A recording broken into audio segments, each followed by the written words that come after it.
म्हणजे काय? राजा नाही, राणी की नाही, हुकुमशाही नाही, जुलूमही नाही, तर जनतेचं राज्य. प्रजासत्ताक म्हणजे जनतेसाठी, जनतेद्वारे जनतेचे सरकार. ह्या देशात कुणी मोठे असेल तर ते आहे भारतीय नागरिक सन्मान. हे शक्य झाले ते डॉक्टर बाबासाहेब आंबेडकर यांच्यामुळे. यांनी आपल्याला जगातील सर्वात मोठे लिखित संविधान दिले. या संविधानाने आपल्याला घडण्याचा हक्क, शिक्षणाचा हक्क, समानतेचा अधिकार, न्याय आणि सुरक्षिततेची हमी दिली. हे हक्क आपल्याला जन्मताच मिळालेले नाही. हे हक्क आपल्याला जन्मताच मिळालेले नाही. हे हक्क आपल्याला संघर्षातून, त्यागातून आणि बलिदानातून मिळाले.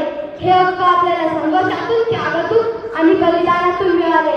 15 ऑगस्ट 1947 रोजी आपल्याला स्वातंत्र्य मिळाले, पण ते अपूर्ण होते, कारण आपल्या भारताकडे स्वतःचे संविधान नव्हते.